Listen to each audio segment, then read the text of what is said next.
रिलायंस रिलायंस में कुछ खास चेंज नहीं हुआ है सुबह से अभी तक। जैसा था उतना ही कुछ मूवमेंट किया है। 5-7 पॉइंट का ओवरऑल चेंजेस हमको देखने के लिए मिला होगा। चलिए, जो हम बात कर रहे थे स्ट्रिक्ट स्टॉप लॉस मेंटेन करके ट्रेड करने की, वो इसलिए कर रहे हैं क्यों इस टाइमिंग पे। हाँ, सबसे मेन सवाल तो यही है कि क्या इस टाइमिंग पे हम ट्रेड करें या ना करें, है ना। और करें तो किस तरीके से करें, वो सारी चीजें इस पे मैंने वीडियो भी बनाया हुआ है। मे बी आजकल में वो वीडियो आपको मिल जाएगा, बहुत डिटेल वीडियो है। साथ ही साथ हम इसको क्लास में भी डिस्कस कर रहे थे कि इस टाइमिंग पे बेसिकली मार्केट में कैसे ट्रेड करें। आप जब भी हम लोग ट्रेड की बात करते हैं तो हमेशा हमारा एक ही चीज होती है कि हमको स्ट्रिक्ट स्टॉप लॉस के साथ ट्रेड करना है, पहली चीज। दूसरी चीज दूसरी चीज मैं कुछ इंपॉर्टेंट पॉइंट्स बता रही हूँ जो आप ट्रेड करते टाइम, स्पेशली वॉलेटाइल मार्केट में अगर आप ट्रेड कर रहे हैं तो उन चीजों को देखना बहुत जरूरी है। पहली चीज, हम ट्रेड करने वाले थे ये वाले ब्रेकआउट से, हम ट्रेड करने वाले थे ये वाले ब्रेकआउट से। यहां कहीं मार्केट ऊपर की तरफ सस्टेन करता तो हमको एक अच्छी रैली मिलने के चांसेस थे। लेकिन अभी आपको क्या दिखाई दे रहा है, अभी आपको ब्रेकडाउन जैसी कंडीशंस दिखाई दे रही है। क्या ये प्राइस ऊपर की तरफ मूव किया? नहीं। अगर हमने यहाँ, वैसे तो इस स्टॉक में कोई बाइंग बना नहीं, लेकिन अगर किया भी होगा तो ये हमारा स्ट्रिक्ट स्टॉप लॉस है, बिकॉज ऑफ ये वाले रिवर्सल्स को ये ब्रेक कर दिया है। सेम चलते हैं आगे, आपको दिखाती हूँ। जैसे कि टाटा स्टील, क्यों स्टॉप लॉस लगाना जरूरी है, क्यों स्टॉप लॉस लगाना जरूरी है, ये देखिए। हमारा प्रिडिक्शन था कि मार्केट इसके ऊपर की तरफ सस्टेन करेगा। ध्यान से देखिए, हमारा प्रिडिक्शन था कि मार्केट इसके ऊपर सस्टेन करेगा तो हम ट्रेड करेंगे, राइट। इसके ऊपर की तरफ यहां कहीं सस्टेन करेगा तो हम ट्रेड करेंगे फर्दर 170 रुपए के लिए। लेकिन प्राइस देखिए कहाँ आ चुका है। हम क्या करें, हम यहाँ पे स्टॉप लॉस लगाए, पोजीशंस कट, क्या निकल गए। ये वाला लॉस जो है, ये वाले लॉस में ना हमारा पैसा ब्लॉक हुआ और ना ही हमको इतना लंबा वेट करना पड़ेगा। इसलिए मैं हमेशा कहती हूँ कि जब भी इस टाइमिंग पे ट्रेड करेंगे, यहाँ पे वॉलेटाइल मार्केट में ट्रेड करने में दो नुकसान आप बोल सकते हैं या फिर आप दो बेनिफिट्स बोल सकते हैं। वो कुछ इस तरीके से है कि यहाँ पे आप देखिए कि ये वाला जो है ये एक्स्ट्रा फॉल, बहुत ज्यादा फॉल हमको देखने के लिए मिला। हमारा टारगेट भी इतना ही था। यहाँ पे दो चीजें हैं, प्राइस अगर यहाँ पे चल रहा होता और ऊपर की तरफ सस्टेन कर रहा होता तो इतनी बड़ी रेंज हमको मिलने के चांसेस थे, यानी कि आसानी से 2-5% हमको मिल जाता। ठीक है। लेकिन जब प्राइस हमारे अगेंस्ट चला तो प्राइस के 2-5% नीचे जाने के भी चांसेस है। तो हम क्या करेंगे इस टाइमिंग पे, एक और चीज ये है, पहला बेनिफिट तो ये है कि हम छोटे से स्टॉप लॉस के साथ इतना बड़ा मूवमेंट को कैच कर सकते हैं। दूसरा क्या, कि हम छोटा सा स्टॉप लॉस लगाएंगे, क्यों? क्योंकि इतने ही परसेंटेज नीचे जाने की भी चांसेस है अगर वॉल्यूम ने, प्राइस ने ऊपर की तरफ सस्टेन नहीं किया तो। दूसरी चीज क्या है वॉलेटाइल मार्केट में ट्रेड करने की, कि यहाँ पे हमको हाई वॉल्यूम्स दिखाई देता है, हाई फ्लक्चुएशंस दिखाई देता है। जिस टारगेट्स, जिस ट्रेड्स के लिए हम लोग वेट करते हैं 10 दिन, 15 दिन, 20 दिन, वही ट्रेड्स हमको कब इस वोलेटाइल मार्केट में 1 दिन, 2 दिन, 5 दिन में भी मिल जाते हैं। कैसे? ये देखिए, ये वोलेटाइल मार्केट है, यहाँ पे ये कैंडल की रेंज देखिए, और ये वाले मार्केट में ये कैंडल्स की रेंज देखिए, इधर ये वाले कैंडल्स की रेंज देखिए। ये सब डे कैंडल्स ही है। इन कैंडल्स का साइज देखिए और ये प्राइस का साइज देखिए। कैंडल्स का साइज दिखाने का रीजन ये है कि आप एग्जैक्टली पॉइंट्स को प्रिडिक्ट कर पाए। ये बड़ी कैंडल है, इट मीन्स है कि यहाँ पे आपको बड़ा मूव देखने के लिए मिला है। यहाँ पे छोटी छोटी है, यानी कि डे टाइमिंग पे वो इतना कब मूवमेंट की है। ये एक आपके सामने एग्जांपल रहा। और चलते हैं, एक हमने पोजीशंस लिया था उस टाइमिंग पे, कोई टाटा पावर। टाटा पावर को आप देखिए, क्यों आपको स्ट्रिक्ट स्टॉप लॉस के साथ ट्रेड करने के लिए कहा जा रहा है। हाँ तन्मय सर, वो फॉल दिया है लेकिन वो कैलकुलेटेड फॉल था। हमको पता था अगर वो ऊपर की तरफ सस्टेन करेगा तो ठीक, नहीं सस्टेन करेगा तो हम पोजीशंस को कट करेंगे, निकलेंगे। जितना एक्टिवली डिसीजंस आप ले पाएंगे इस मार्केट में, उतना अच्छा पैसा आप बना सकते हैं। टाटा पावर में देख लीजिए, हम यहाँ कहीं एंटर किए थे, हम सोचे प्राइस ऊपर की तरफ सस्टेन करेगा, क्या प्राइस ऊपर की तरफ सस्टेन किया? नहीं, थोड़ा सा नीचे गया फिर ऊपर की तरफ गया। देन ये देखिए, फॉल देख रहे हैं आप, सेम जिस स्पीड से ये बड़ी बड़ी कैंडल्स बनी है ना, अगर यहाँ कहीं वॉल्यूम आपको दिखाई देता तो इतनी स्पीड में ही बड़ी बड़ी कैंडल्स आपको यहाँ कहीं ऊपर की साइड में दिखाई दे रही होती। तो जब भी हम ट्रेड करते हैं, यहाँ पे ट्रेड करने के, वोलेटाइल मार्केट में मुझे ऐसा लगता है कि वोलेटाइल मार्केट में ट्रेड करने का सिर्फ एक ही नुकसान हो सकता है, वो एक नुकसान है क्या, एक छोटा सा स्टॉप लॉस जो मे बी 2, 5, 10 रुपए पे स्टॉक वाइज वेरी कर सकता है। लेकिन वॉलेटाइल मार्केट में प्रॉफिट अर्न करने का, कम टाइमिंग पे अर्न करने का हमको एक अच्छी अपॉर्चुनिटीज मिलती है। अगर वॉल्यूम्स बनेगा, मार्केट हमारे फेवर में, सारी चीजें अगर हमको साफ दिखाई दे रही है, तो हम कम टाइमिंग पे भी आसानी से पैसा बना सकते हैं। दूसरी चीज, हमेशा ट्रेंड के डायरेक्शंस पे ट्रेड करना है हमको। अभी जैसे बियरिश दिखाई दे रहा है तो हम बाइंग करेंगे, नो डाउट। अगर बॉटम पे मिल रहा है, सारी चीजें हमारे फेवर में, तो हम बिल्कुल बाई करेंगे। लेकिन अगर कोई स्टॉक बाइंग से ज्यादा बेटर, अगर सेलिंग अपॉर्चुनिटी अगर हमको दिखाई दे रही है, तो हम पहला प्रेफरेंस सेलिंग ऑप्शंस को देंगे, ना कि बाइंग ऑप्शंस को। तीसरी चीज, अगर आपको डर लगता है, कैसा डर, कि नहीं सेल करने में मुझे डर लग रहा है, मार्केट इतना फॉल दे रहा है लेकिन फिर भी मैं हिम्मत नहीं कर पा रहा हूँ ट्रेड करने की, तो आप ऐसा कर सकते हैं कि कोई एक स्टॉक किसी भी सेक्टर का हो, उसको जहां पे बाइंग अपॉर्चुनिटी दिखाई दे रही है उसको बाई कर लीजिए, एंड उसके पैरेलल में अगेंस्ट स्टॉक ढूंढिए, मे बी दूसरे सेक्टर्स का आप ले सकते हैं जिनमें एक सेलिंग अच्छी अपॉर्चुनिटीज दिखाई दे रही, तो एक में बाई कर लीजिए, एक स्टॉक उसको सेल करके रखे रहिए। उस टाइमिंग पे ये रहेगा कि छोटा सा दोनों में स्टॉप लॉस, इससे दोनों में स्टॉप लॉस लगा के ही आपको काम करना है, ठीक है। तो इस तरीके से ये ट्रेड्स रहेंगे। ऐसे काफी सारे स्टॉक्स मैंने देखे हैं, ये देखिए बीईएल, उस टाइमिंग पे भी हमारी बात हुई थी कभी फ्राइडे वाले दिन। ये देखिए बीईएल को, बीईएल का हमारा जो बॉटम था, कैलकुलेटेड बॉटम, वो यहाँ कहीं था, यहाँ कहीं से हम इसको ट्रेड करने के बारे में सोच रहे थे। लेकिन क्या ये ऊपर की तरफ सस्टेन किया है? बिल्कुल ऊपर की तरफ सस्टेन नहीं किया है, यानी कि फर्दर इसमें कोई अभी पोजीशंस नहीं है। हम वेट करेंगे, नेक्स्ट कहीं बॉटम मिलेगा तो फिर हम एंटर करने के बारे में सोचेंगे, ठीक है। और स्टॉक्स आपको दिखा देती हूँ, बहुत सारे स्टॉक्स है जो हमको एंट्री के जगह पे मिल रहे थे लेकिन हमने फिर भी एंट्री नहीं की। ये जैसे एसबीआई लाइव एग्जांपल है हमारे साथ में। एसबीआई पे ये देखिए, हम कहाँ से एंटर करने के बारे में सोचे थे, यहां से एंटर करने के बारे में सोचे थे, लेकिन सौदा जमा नहीं, कॉस्ट टू कॉस्ट पे या 2-5 रुपए पे हमने स्टॉप लॉस काटा है। दिन देखिए फॉल, कैंडल्स का साइज देखिए एंड फॉल देखिए, यानी कि जहां पे हमारा पैसा ब्लॉक हो रहा है, वहां पे हम पैसा फ्री करके नेक्स्ट पोजीशंस में चले जा रहे हैं। तो अभी स्विंग ट्रेडिंग हम बंद नहीं करेंगे। आपने बाई किया था, बहुत सारे लोगों ने यहाँ पे बाई किया था, बहुत सारे लोगों ने यहाँ बाई किया था, लेकिन प्राइस क्या ऊपर की तरफ सस्टेन किया?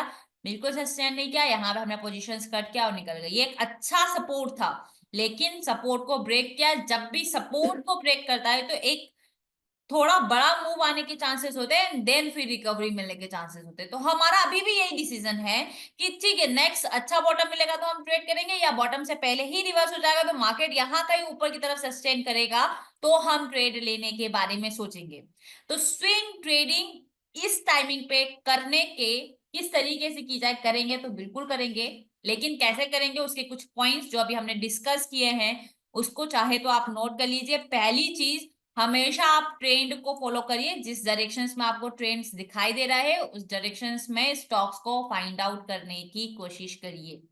अरुण कुमार सर, ये आप ही के लिए है और बाकी सारे लोगों के लिए भी है। अगर इस टाइमिंग में वॉलेटाइल मार्केट में अगर आपको ज्यादा पॉइंट्स, ज्यादा पैसा अर्न करना है, कम टाइमिंग में अर्न करना है, तो वो सारी चीजें आपको फॉलो करना बहुत जरूरी है। तो फर्स्ट चीज, ट्रेंड को फॉलो करिए।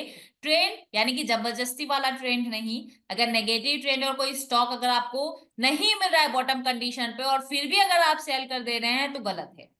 ट्रेंड को फॉलो करना इट मींस दैट कि आप पहले स्टॉक्स फाइंड आउट करिए। कुछ स्टॉक्स आपको बाइंग में मिलेंगे, कुछ स्टॉक आपको रेजिस्टेंस में मिलेंगे। फिर उनमें सपोर्ट एंड रेजिस्टेंस में ढूंढिए कि कौन से स्टॉक्स में हमको अच्छा दिखाई दे रहा है, फिर उसके बाद आप उसमें ट्रेड करिए।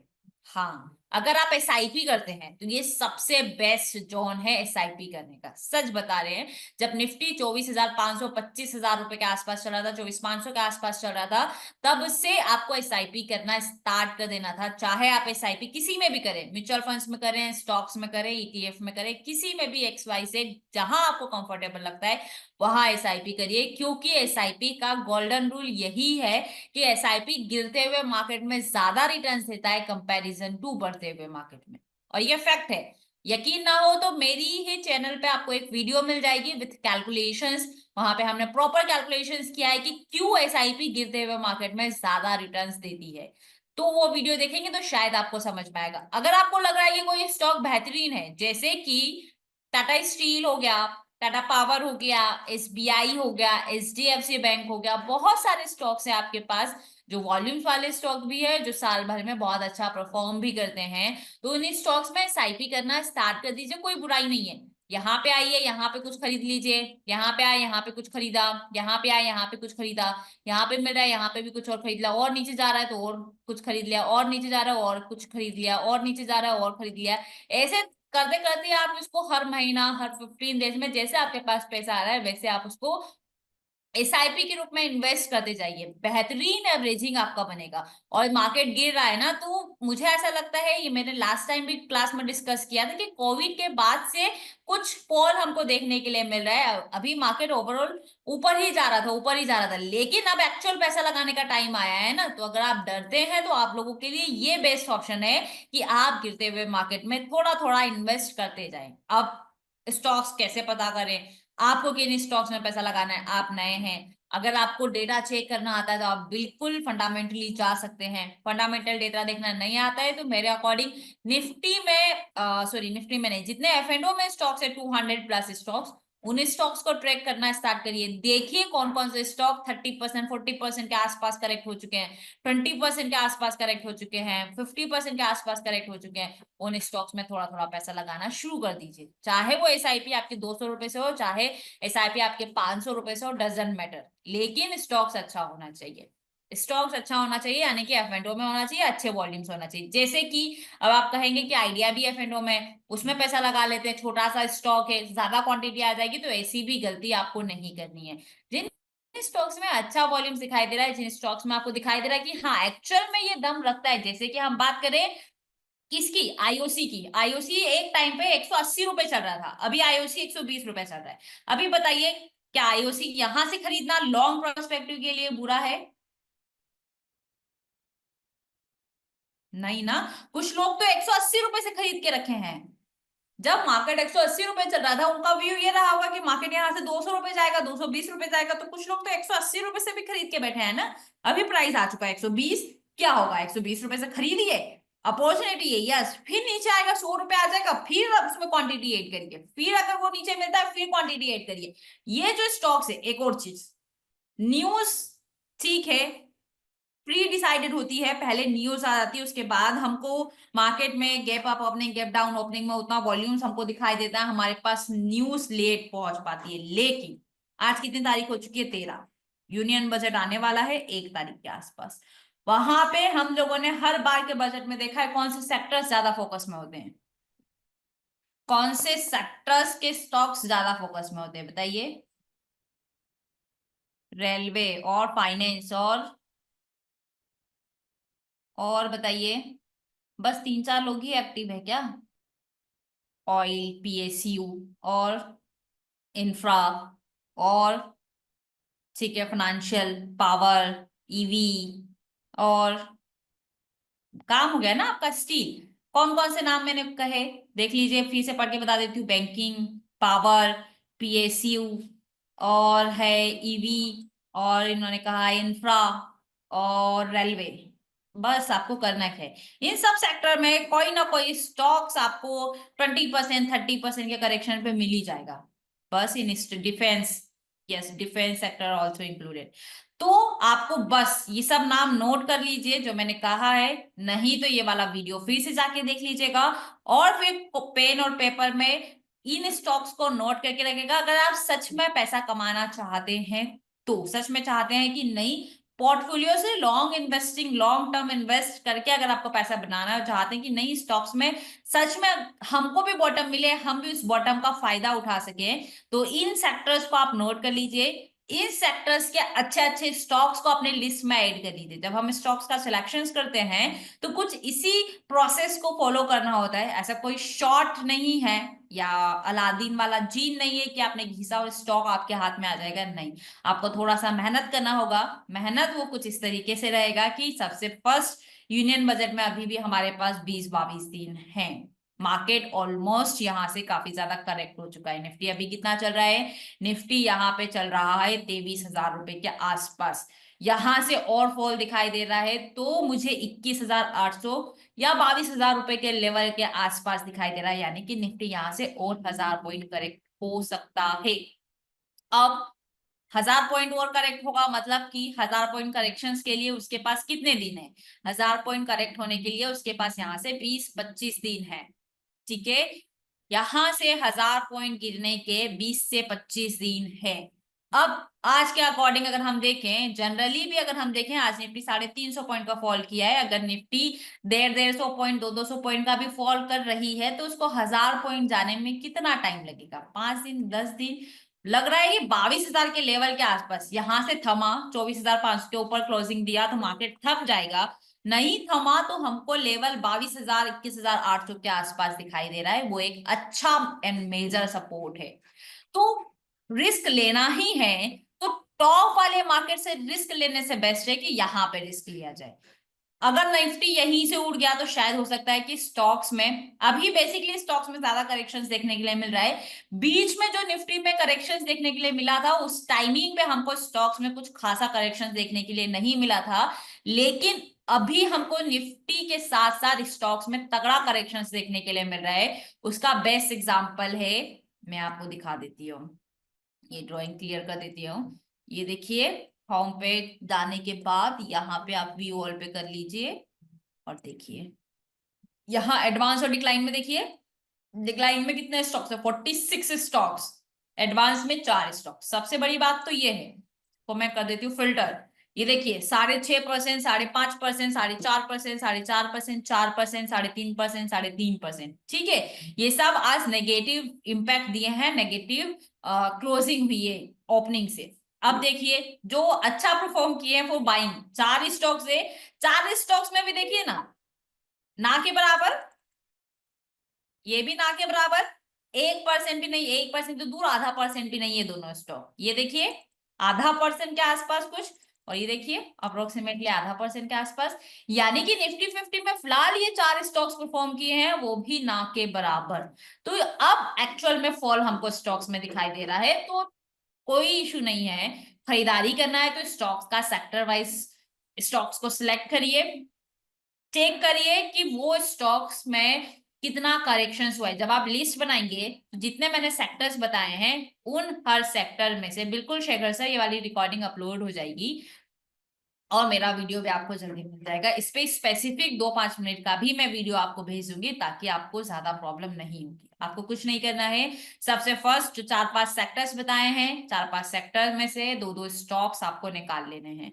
2-2 स्टॉक्स में से आप विपरीत वाले स्टॉक्स निकालिए, अपोजिट चलने वाले स्टॉक्स निकालिए, एंड देन उन 2-2 स्टॉक्स में सपोज डेट रेलवे में अगर आप 2,000 रुपए का, 3,000 रुपए का, 4,000 रुपए का इन्वेस्टमेंट करना चाह रहे हैं तो 2,000 रुपए का इन्वेस्टमेंट करिए। मे बी निफ्टी 22,000 रुपए का लेवल दिखा देगा तो वहां पे फिर हमको अपॉर्चुनिटी मिल सकता है कुछ और क्वांटिटी, कुछ और एवरेजिंग करने का। ठीक है, तो वो आप जरूर ध्यान रखिएगा। HDFC 1,600 रुपीज तक जाता हुआ फिलहाल हमको दिखाई दे रहा है। HDFC 1,600 रुपए के लेवल पे मिलेगा तो हम कुछ खरीदारी करने के बारे में सोच सकते हैं, लेकिन रेंज थोड़ी सी बड़ी दिखाई दे रही है। जिस तरीके से फॉल हमको दिखाई दे रहा है निफ्टी, मैंने आपको कहा कि 21,800 22,000 रुपए तक जाता हुआ दिखाई दे रहा है। Same as it is bank Nifty भी हमको कुछ 46,000 47,000, 46,000 के आसपास, 46,200 के आसपास कुछ लेवल्स दिखाई दे रहे हैं। तो कुछ थोड़ा और करेक्शंस बाकी है तो हम वहां तक वेट करेंगे। HDFC में देख लीजिए 1,630 रुपए आ रहा है एंड हमारा बॉटम है ये वाला 1,590 वाला, ये वाला बॉटम, ये वाला एक मेजर बॉटम, मेजर सपोर्ट है। ये रहा मैं आपको इसको डेटा पे भी दिखा देती हूँ। देखिए SGFC,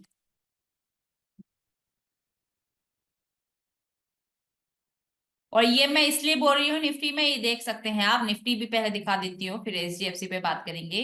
निफ्टी पे अगर आप ऑल स्ट्राइक प्राइस पे जाकर चेक करेंगे एंड ओआई फाइंड आउट करने की कोशिश करेंगे तो एग्जैक्ट हाईएस्ट ओआई अभी भी यहीं पे बनी हुई है 22,000 के लेवल के आसपास, जो कि है उसका रिवर्सल 21,945। तो मैक्सिमम यहाँ तक हमको जाता हुआ दिखाई दे रहा है।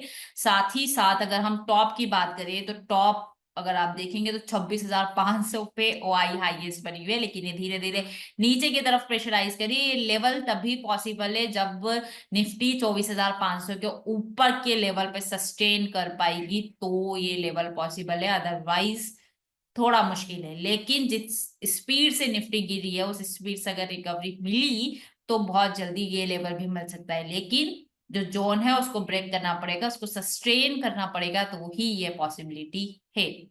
ठीक है, SGFC बैंक की बात कर लेते हैं। देखिए H D F C bank पहले हमको दिखाई दे रहा था 1,600 रुपीज का लेवल, जो अभी 67% है, लेकिन अब जाने की कोशिश कर रहा है ये 1,560 रुपीज पे। लेकिन जब ये स्टॉक ऑब्वियसली 1,600 रुपीज पे, यानी कि प्राइस 1,585 रुपीज पे सस्टेन करेगा, अगर प्राइस यहाँ पे सस्टेन करता है एंड देन ये ओआई का परसेंटेज इंक्रीज होने लगता है, वॉल्यूम सपोर्ट करता है, तो प्राइस 1,585 रुपीज से रिवर्सल्स होने की कैपेसिटी रखता है। 1,585 रुपीज से रिवर्सल्स होने के चांसेस है 70%, 60% के आसपास। लेकिन अगर प्राइस 1,585 रुपीज अगर ब्रेक करता है, ब्रेक करने के चांसेस है 35%, 40% के आसपास। अगर ये लेवल ब्रेक कर देता है तो फिर हमको 1,544 रुपीज का लेवल दिखाई दे रहा है। ठीक है। नहीं सर, चेतन सर, मुझे ऐसा लग रहा है कि अभी भी कुछ बाकी है, थोड़ा बहुत और करेक्शंस बाकी है अभी। जिस स्पीड में मार्केट गिर रहा है, जैसा फॉल हमको दिखाई दे रहा है, हाँ, लेकिन अगर जो लोग फ्यूचर में बाइंग इंटरेस्टेड रखते हैं, फ्यूचर में लॉन्ग पोजीशंस रखते हैं निफ्टी में, हाँ, एक और चीज है, आप लोग अभी जैसे मोस्टली अगर हम यहाँ पे बात करें तो सभी लोगों की पोर्टफोलियो अभी रेड में दिखाई दे रहे होंगे। कुछ लोग पैनिक करके अपनी पोजीशंस को बुक कर रहे होंगे, कुछ लोग सोच रहे होंगे कि 2-5 हज़ार रुपए का प्रॉफिट आ रहा है, कहीं ये भी ना चला जाए, वो भी बुक करने की कोशिश कर रहे होंगे। तो पोर्टफोलियो को कैसे डाइवर्सिफाई करें, इसका वीडियो सतीश सर के चैनल पे सतीश सर लेकर आने वाले हैं। पोर्टफोलियो को डाइवर्सिफाई करना हेजिंग के अकॉर्डिंग कर सकते हैं। अब हेजिंग हम सिर्फ समझते हैं या आप लोग समझते हैं कि हेजिंग का मतलब होता है कि निफ्टी फ्यूचर और ऑप्शंस के साथ हेज कर ले, इसके अलावा और कोई हेजिंग आपको पता है? मुझे लगता है कि यहाँ पे 90%, 80% लोग सिर्फ यही जानते हैं, और जनरली हेजिंग मतलब यही चीज आती है। क्या मैं सही बोल रही हूँ? लेकिन जब सतीश सर वाला वीडियो आप देखेंगे उनके चैनल पे आज और कल, बहुत ही जबरदस्त वीडियो है। उस वीडियो में पोर्टफोलियो को कैसे हेज करें वो चीजें आपको सीखने के लिए मिलेगी। बहुत सारे तरीके हैं, सच में वो चीजें जानकर मैं भी सच में शॉक्ड हो गई थी कि मतलब हम सोच नहीं सकते कि पोर्टफोलियो को भी इस तरीके से हेज किया जाता है। मालूम है, नो डाउट, लेकिन कभी हमने उसको यूज नहीं किया। एक बात बताइए, निफ्टी इतना करेक्ट हुआ है, वो वीडियो अब वो सतीश सर ही बता सकते हैं, मे भी हो सकता है 1-2 दिन में आ जाए। अभी आप मुझे बताइए, निफ्टी इतना ज्यादा करेक्ट हुआ है, लेकिन हमने जैसा देखा है जनरली गोल्ड जस्ट इसके अपोजिट चलता है, इनवर्स चलता है। क्या आप में से कितने लोगों के पास गोल्ड रखा है? अपने पोर्टफोलियो को हेज करने के लिए कितने लोगों ने गोल्ड में इन्वेस्ट किया है? एनीवन? नहीं। और कोई? विजेंद्र सर है, बहुत बढ़िया है। योगेश सर के पास है, बहुत बढ़िया है।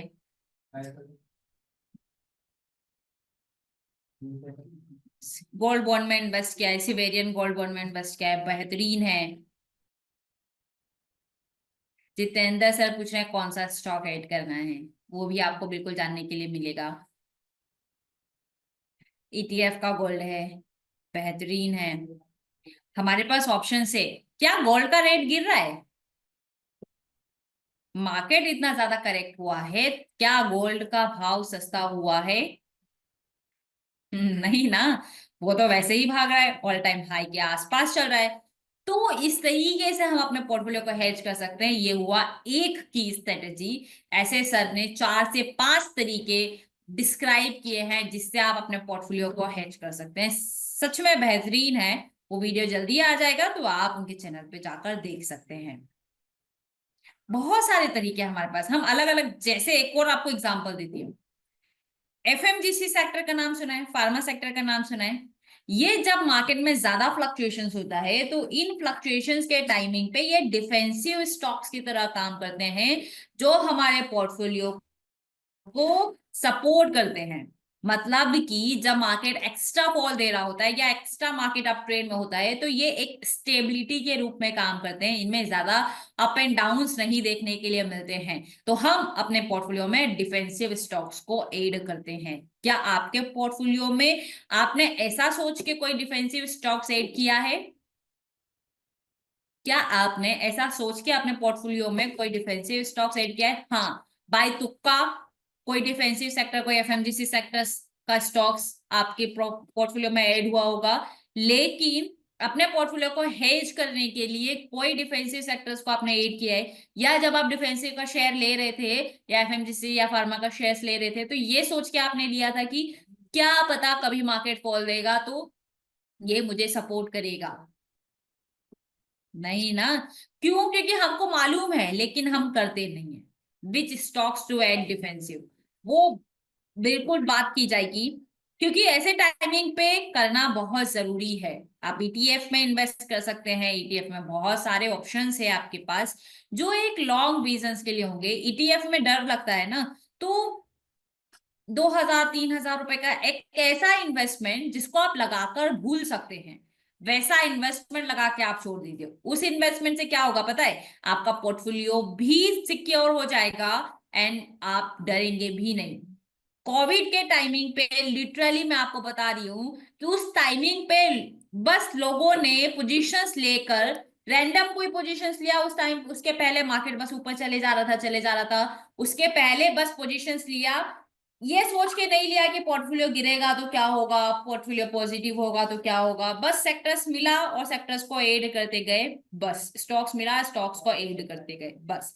लेकिन उसके बाद जब फॉल आया, फॉल में बेसिकली हम लोग कैसे कंपैरिजंस करते हैं, जैसे कि मेरे पास स्टॉक है कोई, फॉर एग्जांपल मेरे पास डॉम्स का स्टॉक है जो बहुत नीचे से पड़ा है। ये सभी का मेंटेलिटी होता है, ये मैं इसलिए बता रही हूँ ताकि अभी इस टाइमिंग पे आप पैनिक ना हो, इस टाइमिंग पे आप वेट कर सके। एक्चुअल पेशेंस तो यही है, मार्केट पूरा पूरा पेशेंस का ही गेम है। इस वजह से मैं आपको ये चीजें बता रही हूँ ताकि आप लोग भी पेशेंसफुली मार्केट में वेट कर सके। जैसे मेरे पास डॉम्स का स्टॉक है, ठीक है। डॉम्स मेरे पास रखा था 780 रुपए के आसपास से, कुछ शेयर्स मेरे पास रखे थे। वो स्टॉक आज के रेट में 2500 रुपए के आसपास चल रहा है एंड वो स्टॉक मैंने 3000 रुपए के आसपास देखा प्रीवियस फॉल के पहले, ठीक है। अब 3000 रुपए से वो स्टॉक कितना आ गया? 3000 रुपए से स्टॉक 500 रुपए आ गया। अब मेरा कैलकुलेशंस किस हिसाब से दौड़ेगा पता है? मेरा कैलकुलेशन इस हिसाब से दौड़ेगा कि मार्केट में कंटिन्यूसली फॉल आ रहा है। जब वो 3000 रुपए के आसपास चल रहा था तब मुझे इतना प्रॉफिट हो रहा था, अभी 2-4 हजार रुपए कम हो रहा है, ठीक है, यहीं पे बुक कर लेते, क्या पता ये भी ना चला जाए या ये और कम ना हो जाए। ये इंट्राडे प्रोस्पेक्टिव से भी होता है, ये लॉन्ग विजन से भी होता है। तो बेसिकली ये टाइमिंग है हमारा पूरा पूरा पेशेंस के लिए। पेशेंस रखिए, पैसा है, कैश होना बहुत जरूरी है। अगर आपके पास फंड है तो बिल्कुल आप थोड़ा थोड़ा अमाउंट बचाइए और हर महीना आप SIP करिए। स्टॉक्स में SIP बिल्कुल कर सकते हैं आप। एंजल यूज कर रहे हैं, जीरोधा यूज कर रहे हैं, क्रिएट स्टॉक SIP ऐसा ऑप्शन आता है। अब बाकायदा स्टॉक्स में भी SIP कर सकते हैं। अब स्टॉक्स में SIP करने के भी बहुत सारे तरीके हैं। कैसे? अगर आप नए हैं और पोर्टफोलियो डिजाइन करने की कोशिश कर रहे हैं, कुछ भी आइडिया नहीं है, तो लार्ज कैप के कुछ स्टॉक्स ऐड कर लीजिए, दो चार, दो चार स्मॉल कैप के स्टॉक्स ऐड कर लीजिए और दो चार मिड कैप के स्टॉक्स आप ऐड कर लीजिए। हर स्टॉक्स अलग अलग सेक्टर्स का होना चाहिए ताकि आपका पोर्टफोलियो डाइवर्सिफाई हो जाए। अब आपने मेहनत करके 10-15 स्टॉक्स आपने निकाल लिए। अब आपके पास हर महीना पैसा इन्वेस्ट करने का ऑप्शन है 10 to 15,000।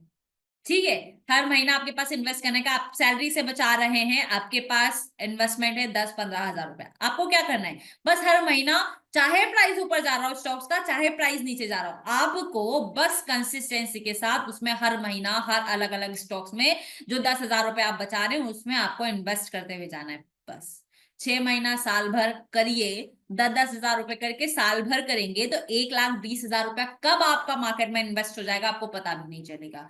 शायद ये चीजें अगर आप बहुत टाइम पहले से कर रहे होते, 3-4 साल पहले, जब से आप मार्केट में हम लोगों का आपस में कांटेक्ट हुआ है, तब से अगर आप कर रहे होते तो आज सच में आपका बहुत अच्छा पोर्टफोलियो होता। एंड उस टाइमिंग से अगर आप कर रहे होते तो बहुत अच्छी आपकी एवरेजिंग भी बनी होती। आप लोगों ने पॉडकास्ट देखा था, उस पॉडकास्ट में बेसिकली था ही वही कि आपको इन्वेस्टमेंट करना है। अगर आप सच में अच्छी लाइफ चाहते हैं तो इन्वेस्टमेंट बहुत जरूरी है। अब तो फॉल भी आ रहा है, इस फॉल में बिल्कुल आप इन्वेस्ट कर सकते हैं। आप लोगों में से भी जितने यहाँ पे लोग हैं, अगर अभी तक पोर्टफोलियो नहीं बनाया है और अभी तक इंट्राडे पे बिलीव करते हैं कि मैं अपने ड्रीम्स को पूरा कर लूंगा, तो वो मुझे नहीं लगता कि पॉसिबल है। इंट्राडे इनकम होती है नो डाउट, लेकिन इंट्राडे में कंटिन्यूसली मॉनिटरिंग बहुत जरूरी है, एक्टिव डिसीजंस बहुत जरूरी है। इस टाइमिंग पे लॉन्ग विजन्स के लिए अगर आप इन्वेस्ट कर रहे हैं तो आपको ज्यादा रिटर्न देगा कंपैरिजन टू स्विंग्स। मैं खुद बोल रही हूँ, लेकिन स्विंग भी आपको अच्छा रिटर्न दे सकता है, लेकिन कभी स्विंग आपको बहुत अच्छा रिटर्न देगा इस टाइमिंग पे, लेकिन कभी जब आप स्ट्रिक्ट स्टॉप लॉस के साथ ट्रेड करेंगे तो, क्योंकि मार्केट हाई वॉलेटाइल है, वॉल्यूम्स बहुत स्पीड में बन रहा है, तो जितना आपके फेवर में जा सकता है उतना आपके अगेंस्ट भी जाने की पूरी पूरी गुंजाइश है। तो आपको कुछ नहीं करना है, सिर्फ छोटा सा स्टॉप लॉस लगाकर ट्रेड करना है, उस अपॉर्चुनिटी को ग्रैब करना है, दैट्स इट। ठीक है, तो ये एसआईपीस और लॉन्ग प्रोस्पेक्टिव्स के लिए कुछ आप लोगों के लिए इंपॉर्टेंट पॉइंट्स। अगर आप स्विंग कर रहे हैं मोहम्मद सर, अगर आप स्विंग कर रहे हैं तो कोई इशू नहीं है, लेकिन कुछ स्टॉक्स, कुछ पैसा लगाकर भूल जाने वाला रखिए। अगर आपको आइडियाज नहीं है तो आप ईटीएफ में पैसा लगाइए। अगर आपको थोड़ा बहुत आइडिया से स्टॉक्स का सिलेक्शन अगर आप कर सकते हैं तो आप बिल्कुल लॉन्ग प्रोस्पेक्टिव के लिए शेयर्स को होल्ड करना स्टार्ट कर दीजिए। लॉन्ग विजन्स मतलब कि 2-5 साल 10 साल तक। वीरेंद्र सर, आपको कुछ नहीं करना है, जैसे कि फॉर एग्जांपल मुझे दिखाई दे रहा है यहाँ पे हाईएस्ट ओआई और यहीं पे मुझे दिखाई दे हाईएस्ट वॉल्यूम। आपको 1544 रुपीज से ट्रेड लेना है, वॉल्यूम आपके सपोर्ट में है, ओआई आपके सपोर्ट में है। लेकिन अगर बाई चांस आपने यहाँ से ट्रेड लिया एंड देन ये वॉल्यूम हो जाए WTV, ठीक है, तो साफ साफ दिखाई दे रहा है ये नीचे की तरफ प्रेशराइज करेगा 1524 तक जाने में, तो हमको कुछ नहीं करना है। ये बस एक छोटा सा स्टॉप लॉस 1524 1525 के आसपास हमको लगा लेना है। ये पहला स्टॉप लॉस हुआ। दूसरा स्टॉप लॉस कैसा हुआ, मान के चलिए दूर का परसेंटेज, ये वाला परसेंटेज आपको दिखाई दे रहा है 60% के आसपास, ये वाला परसेंटेज 100% के आसपास, वॉल्यूम यहाँ पे है, यहाँ पे भी आपको WTB होता हुआ दिखाई दे रहा है। लेकिन अगर प्राइस 1560 रुपीज से ऊपर की तरफ सस्टेन करे, अगर प्राइस 1560 रुपए के रिवर्सल यानी 45 रुपए से ऊपर की तरफ सस्टेन करे तो 60% ज्यादा मैटर नहीं करेगा, एक बारी सपोर्ट बॉटम पकड़ेगा एंड देन पुल बैक करने की कोशिश करेगा, वॉल्यूम सपोर्ट करेगा एंड प्राइस ऊपर की तरफ उठ जाएगा। तो भी हम क्या करेंगे, 1544 रुपीज से हम ट्रेड करेंगे, 4 रुपए का स्टॉप लॉस लगाएंगे, 40-45-40-38 रुपए के आसपास एंड देन हम वेट करेंगे। तो कुछ इस तरीके के स्टॉप लॉस होते हैं, कुछ स्टॉप लॉस हम परसेंटेज बेसिस पे भी रख सकते हैं। ठीक है, लॉन्ग इन्वेस्टिंग होना चाहिए पैसा, चाहे आप किसी भी फॉर्म में कर रहे हो, म्यूचुअल फंड्स के फॉर्म में कर रहे हो, एसआईपी के फॉर्म में कर रहे हो, ईटीएफ में लगा रहे हो, म्यूचुअल फंड्स में लमसम इन्वेस्ट कर रहे हो, एसआईपी के रूप में इन्वेस्ट कर रहे हो, लेकिन करना बहुत जरूरी है, इन्वेस्टमेंट करना बहुत जरूरी है, तभी तो आपको कंपाउंड की पावर समझ आएगी, तभी आपको कंपाउंड इंटरेस्ट मिल पाएगा सर। क्योंकि अभी ऐसा टाइमिंग है ना, हम विप्रो में शेयर्स खरीदे होते, इन्फोसिस के शेयर्स खरीदे होते, अभी तक उस दुख से उभर ही नहीं पा रहे। ये नया आ चुका है, यहां से 5 साल के बाद जाएंगे तो आप फिर ये वाले दुख के लिए रोएंगे कि हमारे टाइमिंग पे 2024 में 5 साल पहले मार्केट इतना फॉल दिया था, उस टाइम पे चल रहा होगा मार्केट 35-40 हजार रुपए के आसपास, और अभी हमको दिखाई दे रहा है 23-24 हजार रुपए के आसपास। तब वहां पे आप इस दुख के लिए अफसोस करेंगे कि जब हम मार्केट में ट्रेड कर रहे थे तब हमको उसी रेट के आसपास मिल रहा था, तब ये वाला स्टॉक मुझे 100 रुपए पे, ये वाला स्टॉक 150 रुपए पे मिल रहा था। आज उस स्टॉक का रेट हो गया 400 रुपए, 500 रुपए, 700 रुपए। आज से 5 साल के बाद वही सिचुएशन हो, उससे बेस्ट है कि अभी से इन्वेस्ट करना स्टार्ट करो। ठीक है, क्योंकि जो नहीं मिला, ठीक है, उस टाइमिंग पे हमको आइडियाज नहीं था, लेकिन अभी जब मिल रहा है, सारी चीजें हमें पता है, तो हम क्यों इसको छोड़े। ठीक है, क्योंकि क्या होता है ना, इकोनॉमिक को बूम करने में टाइम नहीं लगता है। रख सकते हैं बिल्कुल सर, बिल्कुल जितेंद्र सर रख सकते हैं। बस थोड़ा सा सपोर्ट की जरूरत है, और अच्छा मिल सकता है। चलिए अशोक लीलैंड देख लेते हैं इसी के साथ, स्विंग्स में कुछ अच्छी अपॉर्चुनिटीज मिल रही है नहीं। अभी देखिए, वीरेंद्र सर मुझे बोल रहे हैं, उनका मैसेज आया है, आप इनको बताइएगा। वीरेंद्र सर, आपके लिए मैं कमेंट सभी के लिए ऑन कर देती हूँ, ताकि आपको क्या रिप्लाई करना चाहते हैं बाकी लोग, ये देखिएगा। वीरेंद्र सर का क्वेश्चन है, मेरा अदानी इंटरप्राइजेस में इन्वेस्टमेंट था जो कि अभी 9% के लॉस में है, क्या मुझे एग्जिट करना चाहिए। अभी पूरी हम इतनी कहानी बताए, मेरी 40 मिनट की क्लास सिर्फ इसी में चली गई, फिर भी वीरेंद्र सर का ये क्वेश्चन है। क्या कहना चाहते हैं आप लोग, सभी लोग कमेंट्स करिए ताकि वीरेंद्र सर को पता चल सके। वीरेंद्र सर, आपको आपका जवाब मिला। वीरेंद्र सर खुश हो गए। बस कुछ नहीं करना है, ये पैनिक जैसी सिचुएशंस नहीं है। जितना फॉल अभी हम 10 दिन 15 दिन में देख रहे हैं ना, कोविड के टाइम पे इतना फॉल तो एक एक दिन में देखने के लिए मिला था। सच बता रही हूँ। अभी सर वाला जब वीडियो आएगा ना, तब आप उसमें देखिएगा, 1995 से लेकर अभी तक जो मार्केट में क्राइसिस आपको देखने के लिए मिले हैं, कितने कितने परसेंट क्रेश हुआ है मार्केट, बहुत डिटेल में है। उसको देखेंगे तो आपको समझ में आएगा कि ये मार्केट का करेक्शन तो कुछ भी नहीं है। ठीक है,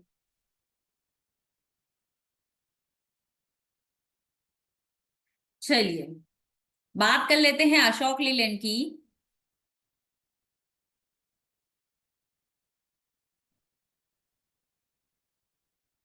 अशोक लीलैंड में बॉटम दिखाई दे रहा है 197 रुपीज के आसपास, टॉप दिखाई दे रहा था 220 रुपए के आसपास। स्टॉक 220 रुपए से 197 रुपीज तक ट्रेवल करता हुआ दिखाई दे रहा है, फर्दर हमको रुकता हुआ दिखाई दे रहा है 197 रुपीज के आसपास। एक बात बताइए, अशोक लीलैंड जब 3-4 महीने पहले, चार्ट हटा देती हूँ ताकि नंबर्स आपको याद है या नहीं वो समझ पाऊंगी मैं। आज से 3-4 महीने पहले जब हम ट्रेड कर रहे थे, तब अशोक लीलैंड कितने प्राइस पे चल रहा था,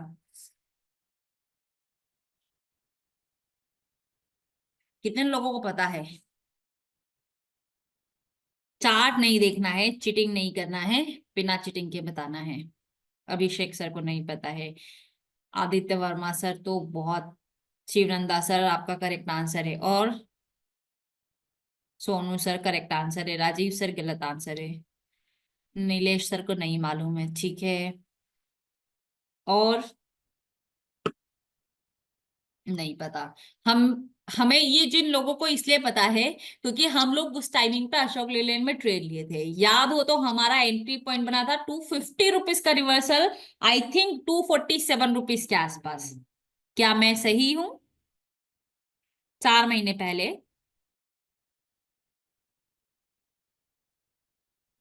जिन्होंने देखा होगा, बैक टेस्ट किया होगा, उन्हें पता होगा। यस, अराउंड 247-248 रुपीज के आसपास, ये देखिए। मतलब हम जैसे लोग यहां कहीं बाइंग करके बैठे थे। ठीक है, अब कुछ लोगों ने लॉन्ग प्रोस्पेक्टिव लिया होगा तो यहाँ पे रखे रहे होंगे, कुछ लोगों ने शॉर्ट प्रोस्पेक्टिव यानी कि स्विंग में किया होगा तो वो छोटा सा स्टॉप लॉस बुक किए होंगे, निकल जाएंगे। लेकिन अब एक बात बताइए, जो यहाँ पे लोग बाई किए थे, अब प्राइस यहाँ पे आ चुका है, तो जिन लोगों ने यहाँ खरीदा था, अब प्राइस यहाँ पे मिल रहा है, तो ये अपॉर्चुनिटी ज्यादा अच्छी है या वो अपॉर्चुनिटी ज्यादा अच्छी है, अच्छी थी। अच्छी अपॉर्चुनिटी है ना, हम यहाँ पे खरीदे हैं, अभी हमको यहाँ मिल रहा है, ठीक है ना। यहाँ इतना गिर चुका है, ये देखिए कितना गिरा है, दिखा दे आपको। यहाँ था, यहाँ से मार्केट यहाँ आ चुका है, कितना गिरा है मार्केट? ऑलमोस्ट 20%, 18%, 19% के आसपास गिर चुका है। अभी मार्केट थोड़ा और खोल देगा तो कहां तक खोल दे देगा, और खोल देगा तो कहां तक खोल दे देगा? पहले एक ये है, और ये वाला एक 5 जून के आसपास का बॉटम है। 5 जून के आसपास का एक स्ट्रॉन्ग बॉटम है। मार्केट अगर इस वैल्यू से ऊपर की तरफ सस्टेन किया तो एक अच्छी रिकवरी देगा, नहीं दिया तो उससे बुरा क्या होगा? उससे बुरा 160 रुपीज तक। हम कहाँ से खरीद रहे हैं? हम 200 रुपए के आसपास से खरीदे हैं, 180 रुपीज आएगा हम फिर खरीदेंगे, 160 रुपए आएगा हम फिर खरीदेंगे।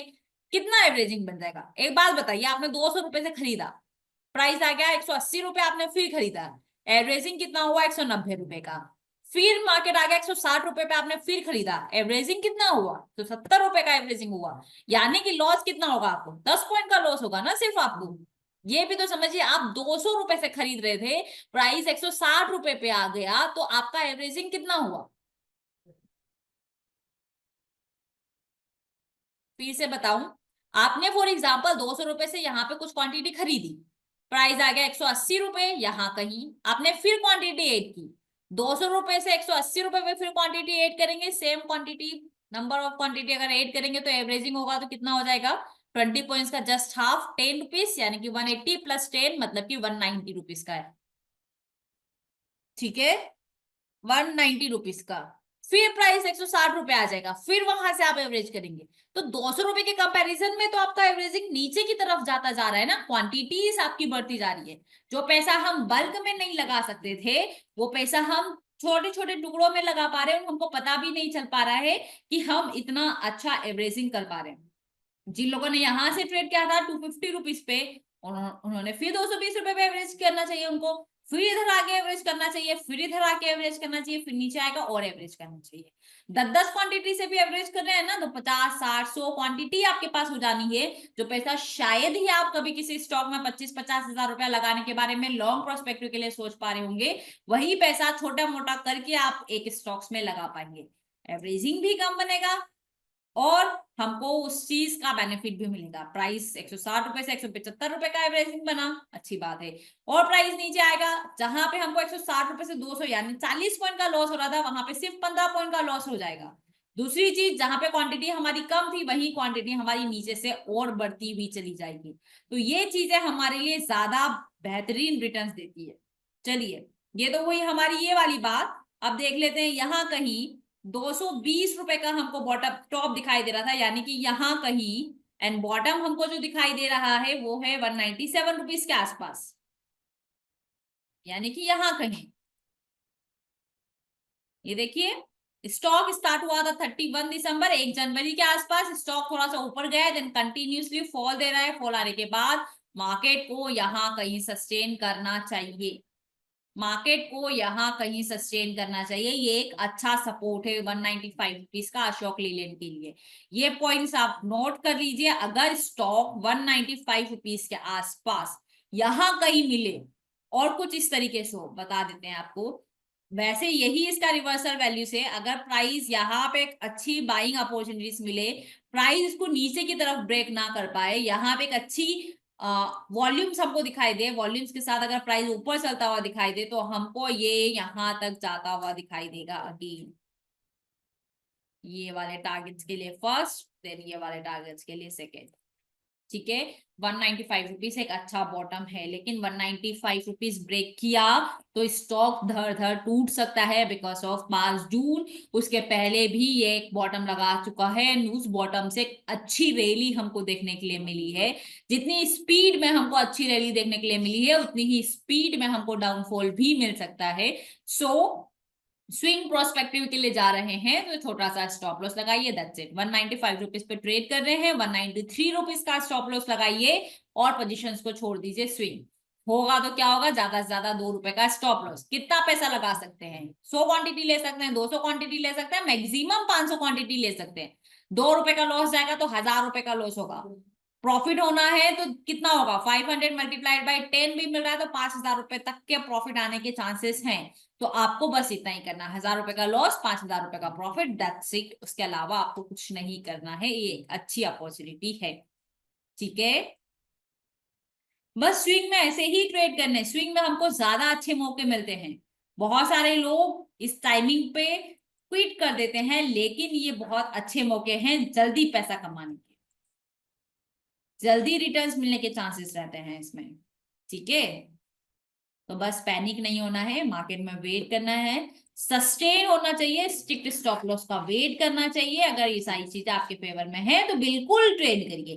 क्या होगा, बुरा से बुरा क्या हो सकता है बताइए मुझे।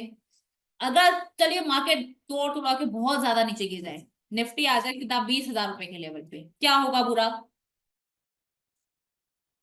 क्या होगा बुरा बताइए।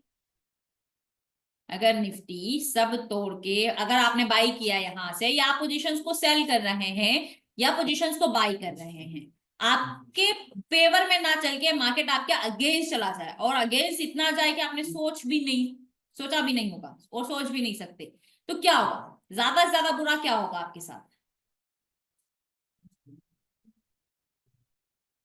नहीं, पर फिर भी अगर टूट जाए निफ्टी, यहां से टूट के 2 दिन में 20,000 रुपए आ जाए, फिर क्या होगा, बुरा क्या हो सकता है।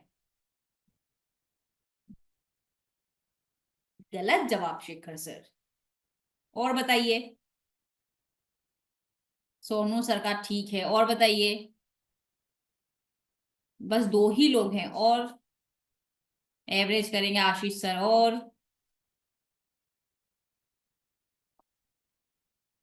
और बताइए। बाकी लोगों के पास जवाब नहीं है। भाई साहब मार्केट कितना भी गिरे, हमारा तो 2 रुपए 3 रुपए का स्टॉप लॉस है ना। निफ्टी में हमने 25 पॉइंट का स्टॉप लॉस ले रखा है। अब निफ्टी चाहे यहां से 2000 5000 पॉइंट गिर जाए, हमारे अगेंस्ट निफ्टी अगर 5000 पॉइंट भी गिर जाएगा, तो हमको लॉस कितना है, हमको लॉस कितना है, हमको लॉस कितना है, 25 पॉइंट का स्टॉप लॉस है ना हमारा तो। बस यही चीजें आपको करनी है, छोटा सा स्टॉप लॉस है, मार्केट यहाँ से धड़ धड़ ऐसा बड़ा बड़ा रेड कैंडल बना, एक एक निफ्टी में 50 50 100 100 पॉइंट का भी कैंडल बन जाए, बट हमारा तो 25 पॉइंट का ऐसे है। अगर निफ्टी 21,800 पे मिलेगा, तो वहां पे क्यों हम खरीदने के बारे में नहीं सोचेंगे, हम बिल्कुल खरीदारी करने के बारे में सोचेंगे। क्या करेंगे, 21,800 से नीचे 50 पॉइंट का स्टॉप लॉस लगा लेंगे, दैट्स इट। क्या होगा, ज्यादा से ज्यादा जाएगा 50 रुपए का स्टॉप लॉस, लोड साइज बड़ा हो गया है, 50 × 75 कितना लॉस होगा, बस मैक्सिमम इतना ही लॉस। प्रॉफिट होगा तो क्या होगा, वो एक अच्छा बॉटम है, एक बार ही रैली देना स्टार्ट करेगा 21,800 से, तो मे भी 24,500 23,000 रुपए तक जाने की कोशिश करेगा। यानी कि वहां से हमको 2 ढाई हजार पॉइंट मिलने के चांसेस है। आप मुझे बताइए, जहां पे अगर आपको सामने ऑप्शंस दिया जाए कि यहाँ से तुमको 2,000 रुपए कमाने, पर शेयर 2,000 रुपए आप कमा सकते हैं, लेकिन 50 रुपया आपका जा भी सकता है, तो क्या ये सौदा बुरा है, क्या ये सौदा बुरा है। अगर आपको कहा जाए कि मार्केट में या किसी में भी कोई सौदा है आपके पास, वो कुछ इस तरीके से है कि अगर आपको मिलेगा तो 2,000 रुपया मिलेगा, और अगर आपके फेवर में नहीं चला और अगर बाई चांस कुछ नुकसान हो गया, तो आपका 50 रुपया जा सकता है, तो क्या आप ट्रेड नहीं करेंगे। उतनी अच्छी अपॉर्चुनिटी मिल रही है, हम बिल्कुल ट्रेड करेंगे। तो बस वही है, अपॉर्चुनिटीज को देखना है, अपने रिस्क को देखना है, और उस अकॉर्डिंग हमको ट्रेड करना है। मार्केट में पेशेंस, ठीक है, ये सब कैसे आता है पता है, मार्केट में लालच को अवॉइड करना, या मार्केट में ट्रेड करना, मुझे लगता है कि ये सब प्रैक्टिकली है। प्रैक्टिकल मतलब कि आपको अपने माइंड को सेट करना है। हम कैसे लोग हैं पता है, हम ऐसे लोग हैं, कोई प्रॉपर्टी डीलिंग के लिए है, कुछ भी है, आपको लग रहा है कि आपने कोई प्रॉपर्टी खरीदी 50 लाख रुपए में, आपको लग रहा है कि मेरी जेब से मुझे 5 7 लाख रुपए इसको रिनोवेशन में लगाना पड़ेगा, एंड देन फिर मैं इसको 70 80 लाख रुपए में बेच सकता हूँ, पूरा नया जैसा हो जाएगा। तो हम वो 5 लाख रुपए इन्वेस्ट के बारे में नहीं सोचेंगे, हमको जो 70 80 लाख रुपया मिल रहा है ना, हम लोग ग्रीडी लोग हैं, हम आने वाली इनकम को सोचेंगे, ठीक है ना 5 लाख रुपया लग भी रहा है, तो आगे मुझे 20 25 हजार रुपया मिलने के भी, 20 25 लाख रुपया मिलने के भी चांसेस है। रिस्क पे कितना जाएगा, ये 5 लाख रुपया। एक बात बताइए, आपने 5 लाख रुपया को अच्छे से तैयार करने में लगा दिया, नया करने में लगा दिया, अगर वो 80 लाख रुपए में बिका तो ठीक, नहीं तो 50 लाख रुपए में तो वो वैसे भी बिकना है, ये माल तो वैसे भी इतने इतने में जाना है ना। नुकसान कितना होगा? 5 लाख रुपए का। तो ये जब ट्रेड करने से पहले कैलकुलेशंस लगा लेंगे तो सारी चीजें आपके माइंड में सेट हो जाएगी, पेशेंस भी रखना स्टार्ट हो जाएगा, एंड आपको एक अलग से ही एनर्जी मिलना स्टार्ट हो जाएगी कि भाई जब इतना मिल रहा है तो हम क्यों ना पैसा लगाएं। वो चीजें आप बिल्कुल करेंगे और टाइमिंग के साथ बिल्कुल आपको मिलेगी। ठीक है। कोविड के टाइम पे कोई है यहाँ पे जिन्होंने उस टाइमिंग पे ट्रेड किया हो, जिन्होंने उस टाइमिंग का पोर्टफोलियो रखा हो, नेगेटिव देखा हो और लॉस देखा हो? कोई एनीवन? उस टाइमिंग पे किसी का पोर्टफोलियो और उन्होंने लॉस देखा हो मार्केट में? कोई नहीं है? नीलेश सर हैं। कितना लॉस देखा है नीलेश सर आपने आपके पोर्टफोलियो का? नीलेश सर हैं, डॉक्टर नीलेश कुमार सर से बात कर लेते हैं ताकि आपको समझ में आएगा। क्या आपने उस टाइमिंग पे लॉस बुक किया था या फिर आपने अपने ट्रेड्स में, अपने पोर्टफोलियो के स्टॉक्स में वेट किया था? नीलेश सर देखिए, मैंने आपको रिक्वेस्ट दिया है सर। हेलो, हाँ, यस मैम। जी सर नमस्ते बताइए। मैम। नमस्कार। लॉस तो बहुत था मैम, लेकिन मैंने कंटिन्यू रखा था, कुछ ये नहीं कंटिन्यू किया रखा, था। उस टाइमिंग पे कितना हाँ, लॉस कंटिन्यू। था सर? 50% के काउंट ऊपर फिगर था मैम। बता दीजिए। 50% के ऊपर। 50% के आसपास। वही पोर्टफोलियो अभी तक आपने वेट किया तो वही पोर्टफोलियो अभी उस टाइमिंग के कंपैरिजन में कितना दे रहा है सर? उस टाइमिंग का मैं भी प्रॉफिट में था, लेकिन अभी फिर रेड हो गया अभी। पे रेट हो गया, लेकिन अगर आप यस, उस यस। टाइमिंग पे बुक कर चुके होते तो आप जस्ट आधा, मतलब फॉर एग्जांपल लाख हाँ, रुपए पे इन्वेस्ट किए होते तो 50,000 रुपए में वो सौदा आपको बेचना पड़ रहा होता, लेकिन यस, यस, आज राइट वही मैम। 1 लाख रुपए की वैल्यू फिर 1 लाख रुपए आकर खड़ी हो गई है। Yes ma'am, right, right. Yes. तो अभी जो प्रॉफिट हुआ है टाइमिंग पे वो उसमें अभी डिसीजन लॉस आपके है। लिए हार्ड हो सकता है नीलेश सर, लेकिन आज हम्म। वो डिसीजन पे सोचने पे आपको ऐसा लग रहा होगा कि मैंने उस टाइमिंग पे सही डिसीजन लिया, राइट?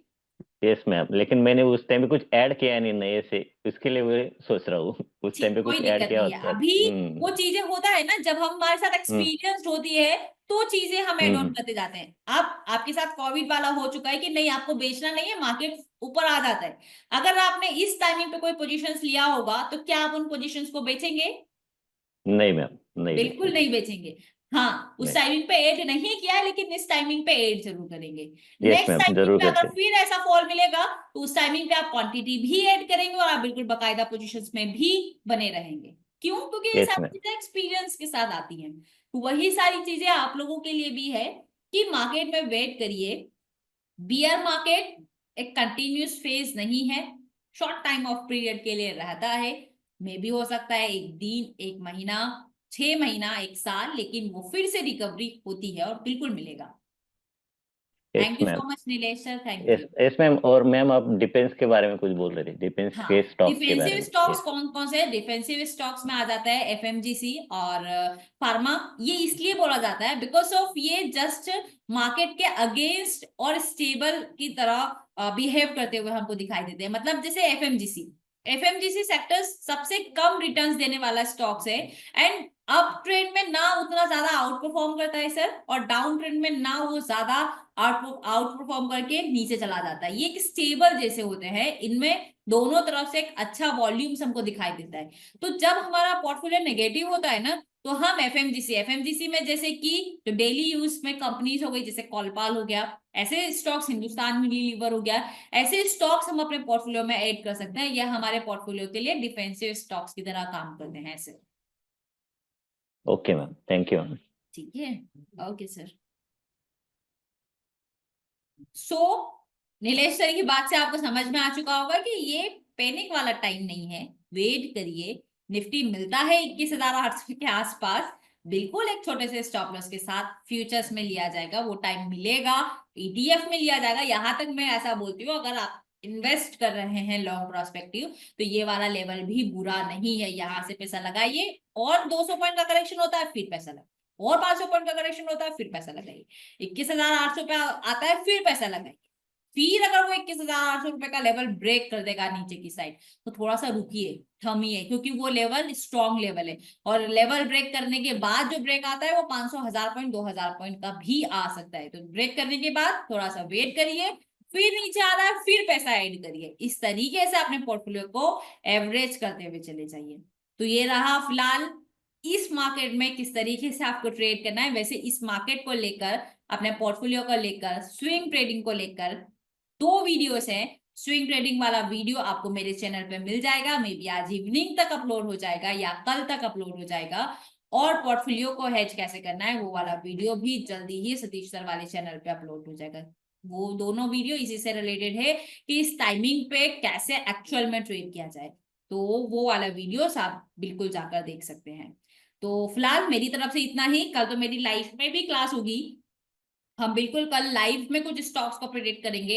अशोक लीलैंड 195 रुपीज के आसपास कल के दिन में अगर हमको मिल जाता है तो हम बिल्कुल लेने के बारे में सोचेंगे।